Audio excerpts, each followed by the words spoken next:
జరగని వింతేమి కాదే ఇది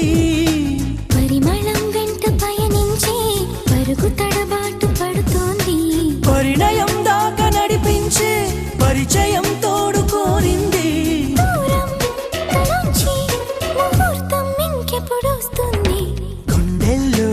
ఏముందో కళ్ళల్లో తెలుస్తుంది పెదవుల్లో ఈ మౌనం నీ పేరే పిలుస్తోంది నిలవదు కథ హృదయం నువ్వు ఎదురుగా నిలబడితే కదలదు కథ సమయం నీ అలికిడి వినకుంటే కలవరమో తొలివరమో తెలియని తరుణమిది